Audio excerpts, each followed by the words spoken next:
Hoje então é dia da gente conversar um pouquinho sobre os quadrinhos, mangás, filmes, séries e também a roda do tempo do mês de setembro de 2022. Mas antes, aquele recadinho de sempre, se você ainda não é inscrito no canal, inscreva-se, não esqueça de deixar o seu joinha, você aí que está assistindo este vídeo pela televisão, bacana, não? Mas não se esqueça de deixar o seu joinha, eu sei que é um pouco mais chato de fazer isso com controle remoto, mas dá pra fazer.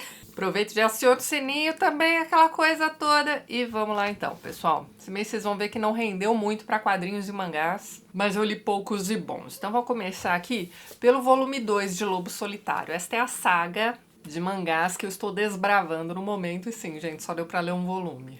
Mas pra você aí que já leu Lobo Solitário, você deve se lembrar de que este é um mangá denso e um espetáculo, gente. As cenas de ação deste mangá parecem quadros. Dá só uma olhada nisso aqui. Tem umas histórias pesadíssimas aqui neste volume. Eu tinha até me esquecido. Eu já tinha lido até o volume 5, né, do Lobo Solitário, há, sei lá, uns 5, 6 anos. E sempre que eu me lembrava deste mangá, eu me lembrava desta cena também. Então, o momento aqui em que o nosso Lobo Solitário vai precisar deixar o filhinho dele em uma caverna para resolver um entrevero ali numa cidadezinha no meio da neve. Mas ele deixa umas provisões ali com o filho e vai resolver o perrengue. Só que leva-se alguns dias para que ele consiga resolver aquela situação. E aí, para quem não conhece a história rapidamente, tá?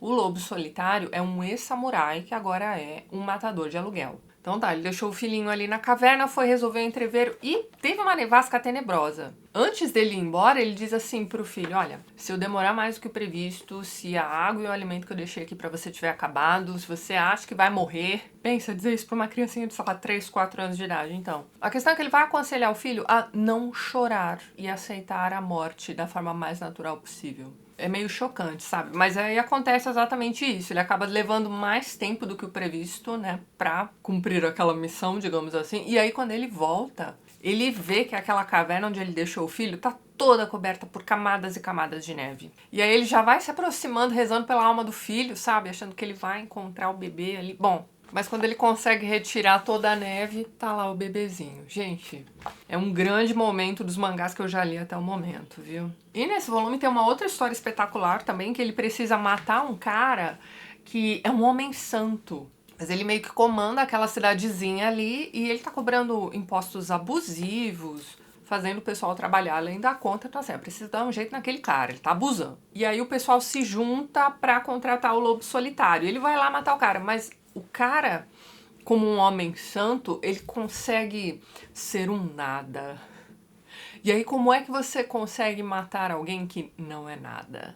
Outro grande momento deste mangá aqui. Aliás, que mangazaço, viu, pessoal? Quem tiver aí em casa também perdido, ainda não tiver lido por algum motivo, pegue pra ler. Eu sei que esses primeiros volumes estão meio difíceis aí de encontrar, mas o mangá acabou recentemente, né? Essa republicação aqui da Panini foi encerrada há pouco tempo. É um mangá completo, tá? Começo, meio e fim.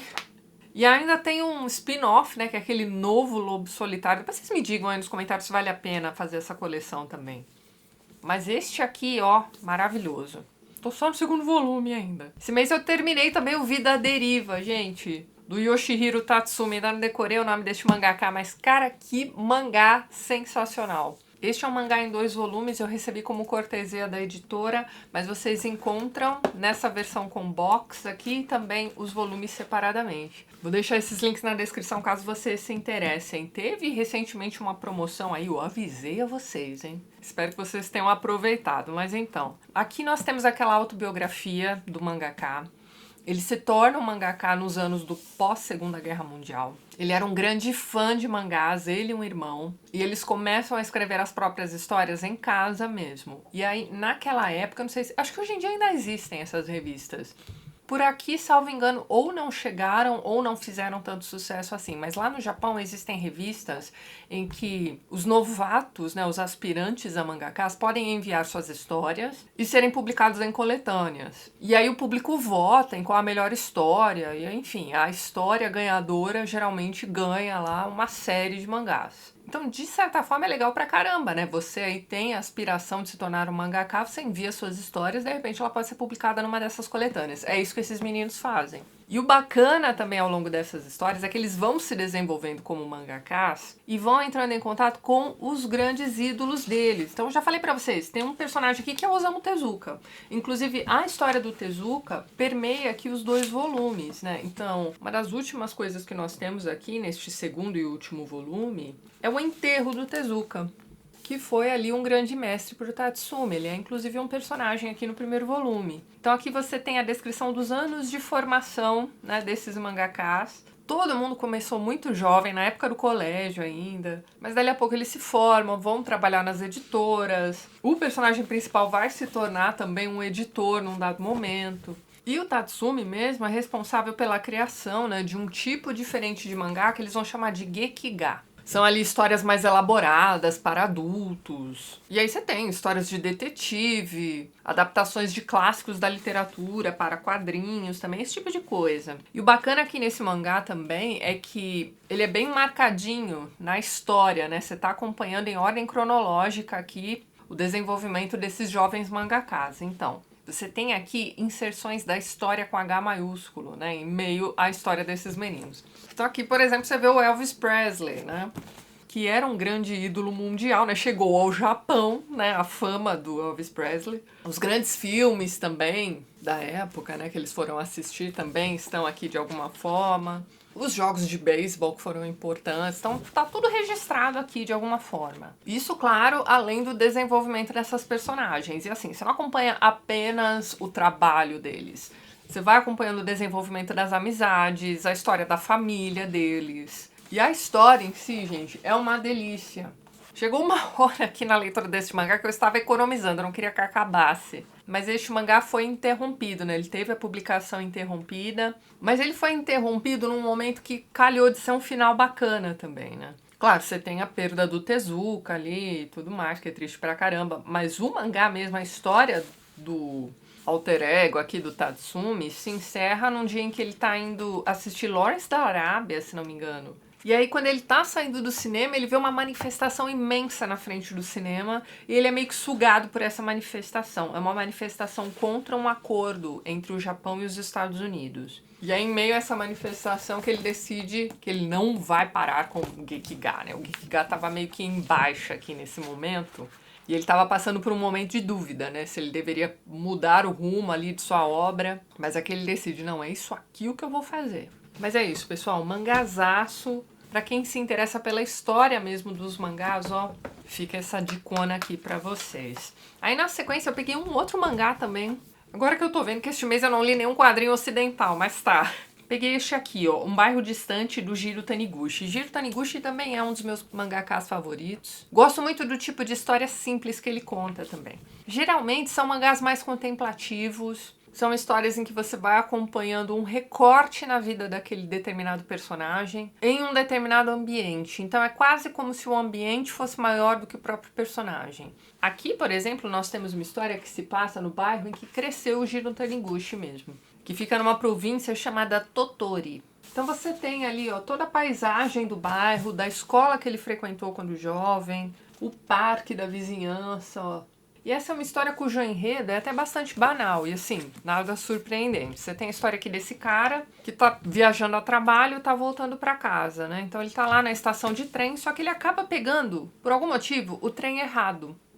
E aí ele não volta pra Tóquio, né, que é onde ele mora. Ele volta pro bairro da infância, né, que fica em Totori. E aí quando ele chega lá, ele se dá conta de que ele é, novamente, um garoto de 14 anos. E aí fica aquilo, né, ele acha que é um sonho, ele vai revendo as pessoas, volta pra casa da infância, revê a mãe que faleceu. Inclusive foi no cemitério, né, uma vez que ele desce em Totori, ele vai até o cemitério visitar o túmulo da mãe. É ali que ele se dá conta de que ele voltou a ser um garoto de 14 anos. E aí, o interessante é o seguinte, o que aconteceu quando ele tinha 14 anos de idade? Aconteceu alguma coisa, foi um ponto de virada na vida dele. E o que aconteceu foi o seguinte, o pai dele abandonou a família. Então, ele meio que volta pro passado para resolver esse assunto que ele nunca resolveu. Como adulto, né, ele tem 48 anos, é casado, tem filhos também e bebe muito. E aceita fazer todas essas viagens do trabalho meio que para se distanciar da família mesmo, sabe? Mas agora que ele volta a ser esse garoto de 14 anos e ele entende que ele tá ali para compreender o que foi que aconteceu com o pai dele, ele tenta mudar as coisas.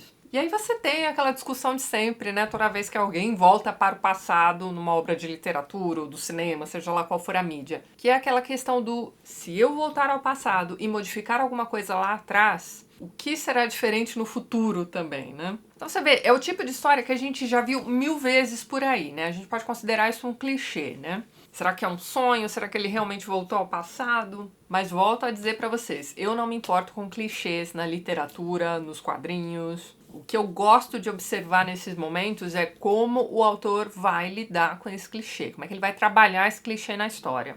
E este mangá ficou uma história muito bonita. Existe um porquê maior aqui por trás dessa questão dele compreender o que foi que o pai fez com a família ao abandoná-la. Tem alguma coisa que ele mesmo precisa resolver na própria vida. E para isso ele precisou voltar ao passado e esmiuçar aquilo ali, ó, que o estava incomodando desde os 14 anos. Uma história muito bonita, viu, pessoal? Uma história de segunda chance, né? Também acho que vale muito a pena vocês conhecerem este mangá.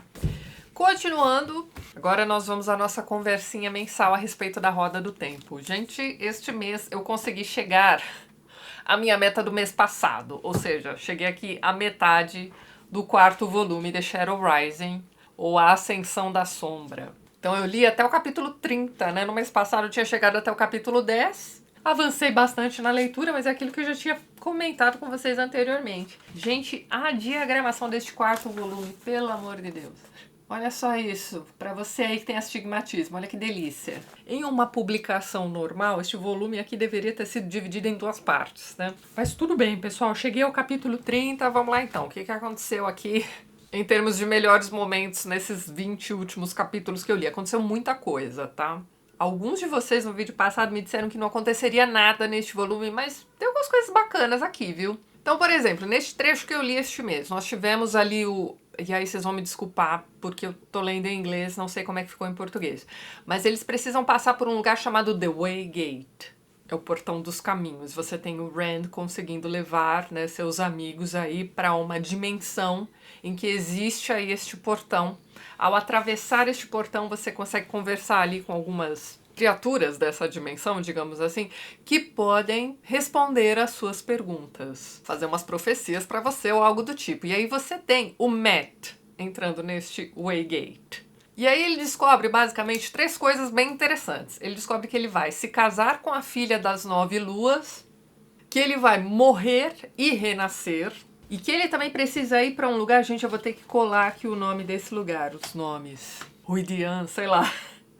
Que é o seguinte, pelo que eu entendi, este é um lugar para onde vão as pessoas que querem se desenvolver intelectualmente. Ou pelo menos as pessoas que querem se tornar grandes líderes. Só que aí nós temos um porém. Homens só podem entrar uma vez neste lugar, as mulheres podem entrar 2 vezes. E é um lugar perigoso pra caramba. Então, pra você ter uma ideia, um homem a cada 3 sobrevive a esta ida pra Ruidin. E o Matt precisa passar por esse lugar. Caso contrário, ele pode vir a morrer de verdade mesmo. E não cumprir aquela outra profecia lá de morrer e renascer. Só que é o Matt, né, ouvindo essas profecias. E ele tá lá não entendendo nada, porque tudo isso vai ser passado pra ele como se fosse, sei lá, um enigma. Ele meio que não entende muito bem o que é que as pessoas estão dizendo pra ele. E ele sai dali meio injuriado mesmo, né? Ele fica assim, mas, poxa, vocês não podem me dar uma resposta direta, não? E eles continuam repetindo as mesmas coisas pra ele, os mesmos enigmas.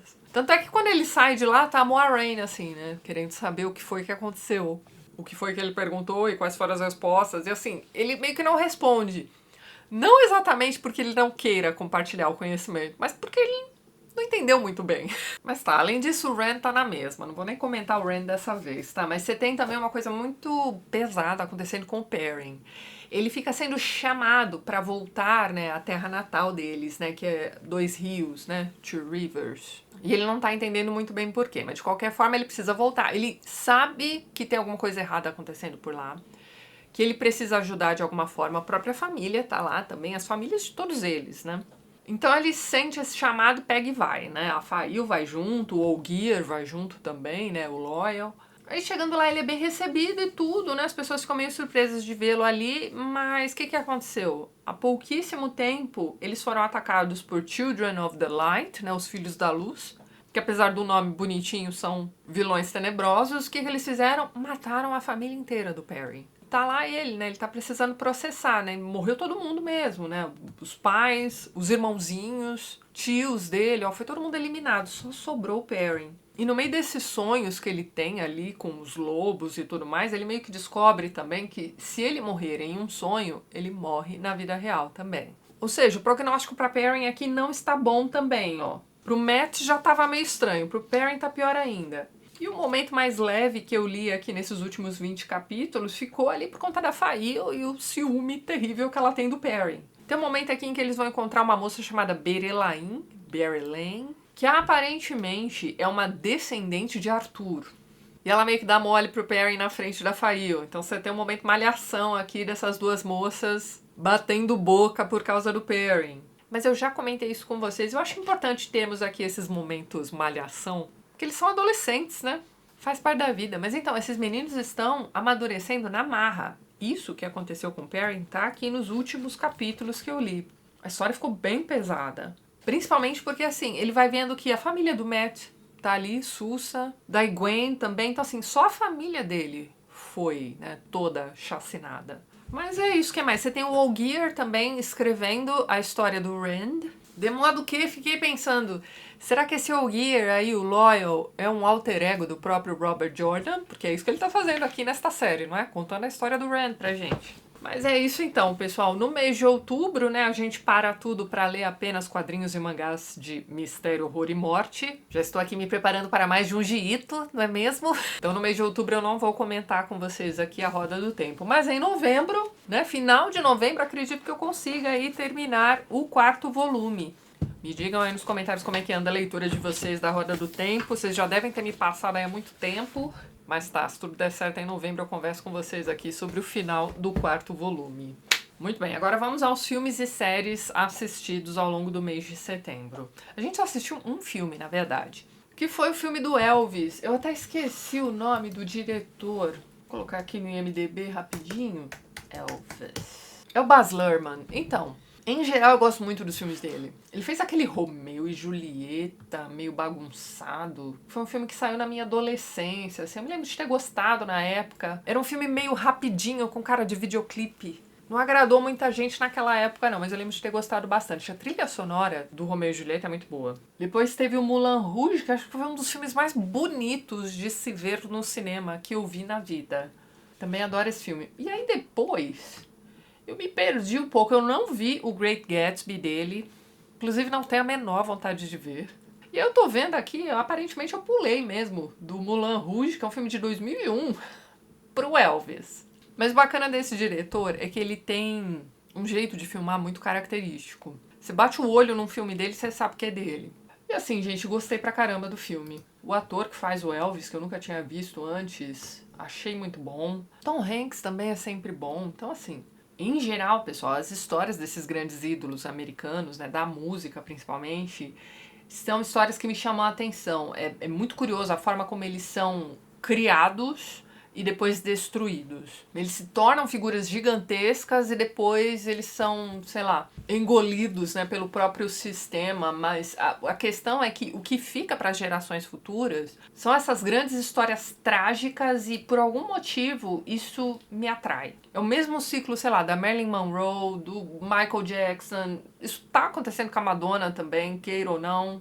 E, enfim, fiquei bem impressionada com esse filme. Se você não viu ainda, acho que vale bem a pena assistir, viu? Tá na HBO Max, né?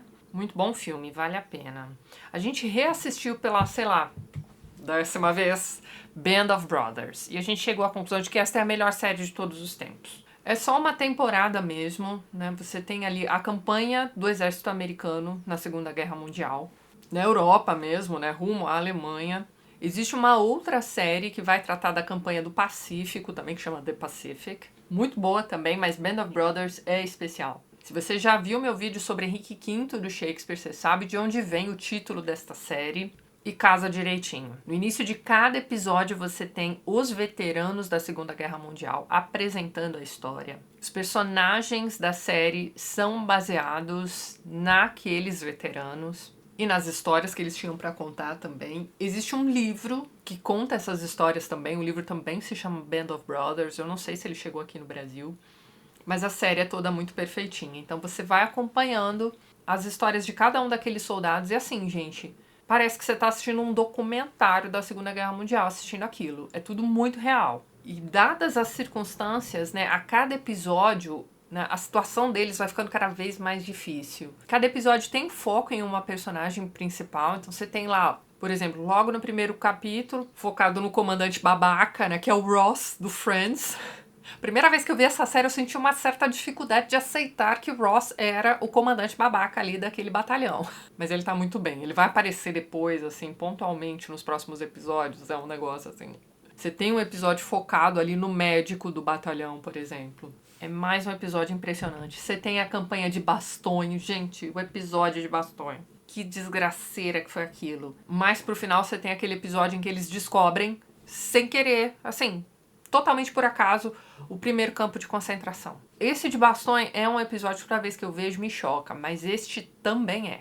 Aqui a gente precisa sempre se lembrar de que eles eram jovenzinhos. Você imagina, aquele monte de moleque, achando que já tá no fim da guerra, eles vão voltar pra casa, e eles passam ali por aquele terreno e veem a situação daqueles judeus ali, ó. Eles não sabem o que é aquilo, eles não fazem ideia. É muito impressionante. Cara, que série boa. Olha só, você paga HBO pra assistir Band of Brothers. Se você não viu ainda, é um desperdício de vida, eu só digo isso. Que série maravilhosa. E eu vou deixar o link aqui do Henrique V pra vocês verem o vídeo, hein?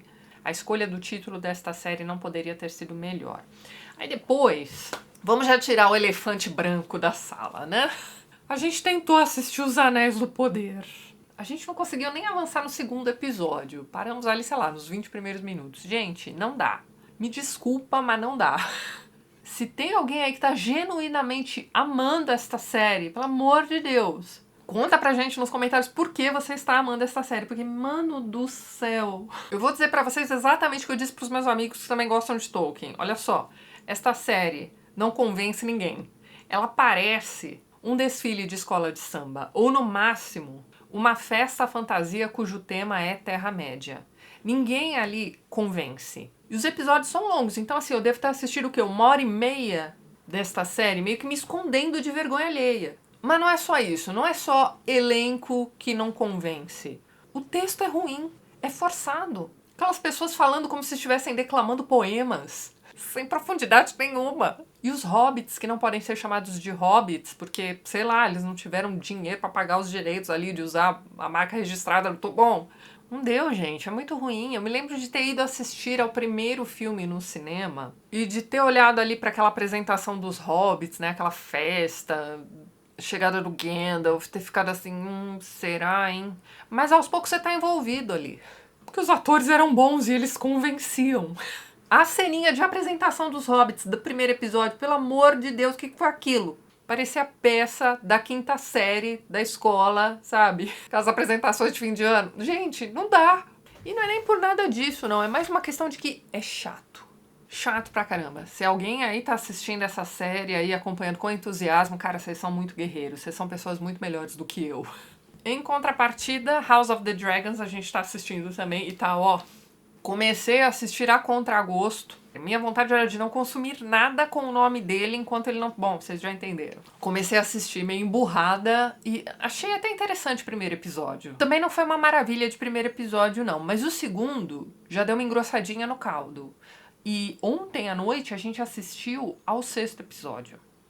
Tem umas paradas meio chocantes ali, mas de novo, né? Guerra dos Tronos. Você lembra lá do Casamento Vermelho?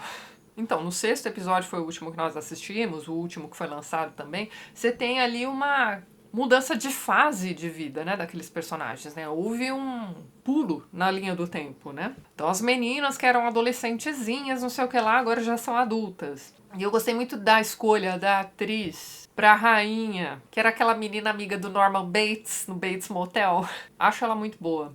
Mas resumindo, acho que a série tá bem consistente, acho que tem história aí pra se desenvolver aí nas próximas temporadas também. Acho que no último vídeo eu cheguei a comentar com vocês que eu tava meio assim, meio que duvidando se a série se sustentaria em cima de um núcleo apenas, né? Comparando lá com a Guerra dos Tronos, em que você tinha diversos núcleos, diversas famílias diferentes, né? Lutando pelo Trono de Ferro, né? Então, aqui você só tem os Targaryens, mas de novo, eles são o núcleo mais interessante mesmo. Eles têm dragões.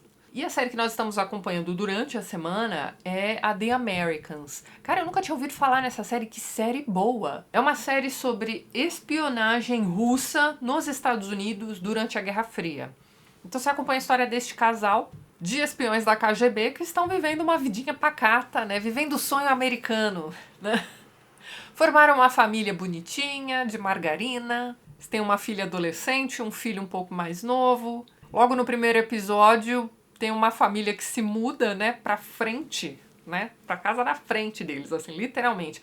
Cujo pai da família é um agente do FBI. No primeiro episódio isso parece bastante forçado, mas ao longo dos episódios, a gente já tá na segunda temporada. Isso tá deixando tudo bem mais interessante. Então, o casal é composto, assim, por duas figuras que você nunca imaginaria sendo vilões comunistas, como, por exemplo, a Felicity. Cara, eu não aguento, é a Kerry Russell, toda magrinha, bonitinha, parece uma boneca. Mas ela é uma agente da KGB malvadona que mata todo mundo mesmo. E o pior, ela convence. Ela é boa. O rapaz, eu não me lembro o nome dele, eu só me lembrava desse cara numa série dramalhão que eu assistia, não sei porquê. Eu não conseguia parar de assistir aquela série, até hoje eu não sei porquê. A série se chamava Brothers and Sisters. Vocês lembram disso? Pois é. Um dos filhos era esse rapaz aí. Mas é isso, são duas figuras que parecem ser muito doces, né? Mas eles são espiões da KGB. E é uma série pesada, tá? E a história é consistente. Nessa segunda temporada, você tem a filha mais velha deles, né? Tá desconfiando de que tem alguma coisa errada com aqueles pais ali. Mas ela não faz a menor ideia de que os pais sejam agentes da KGB. Ela tá imaginando, sei lá, que o pai tem um caso, ou algo do tipo. Mas no momento em que eu estou gravando este vídeo, em que nós paramos a série, ela tá fuçando. Daqui a pouco ela vai descobrir alguma coisa terrível.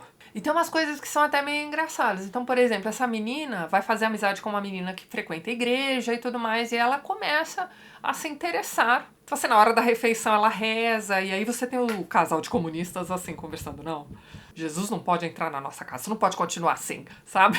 Então essa é uma série séria, né? Mas de vez em quando você tem ali uns elementozinhos dos estereótipos dos comunistas, mesmo que eles vão colocando ali, que você fica, cara, é um barato. Pode ver que vocês vão gostar. E eu acho que é isso, pessoal. Então no finalzinho de outubro eu volto com os quadrinhos, mangás, filmes e séries de terror, né? Temáticos, de horror, mistério e morte. Só vou pausar aqui a leitura do Shadow Rising. Mas aí em novembro a gente volta a conversar aqui sobre a Roda do Tempo. E é isso então, pessoal. Vou ficando por aqui, mas antes gostaria de agradecer mais uma vez aos apoiadores do canal. Vocês estão vendo os nomes deles aqui ao lado e na descrição do vídeo você encontra os links para os perfis literários do pessoal que apoia o TLT e que também produz conteúdo sobre livros aqui no YouTube e no Instagram também. Caso você queira se tornar um apoiador do canal, já deixo aqui meu agradecimento. Dê uma olhadinha no primeiro link que eu vou deixar na descrição deste vídeo. E é isso então. A gente se vê nos próximos vídeos do canal. Um beijo grande e até mais.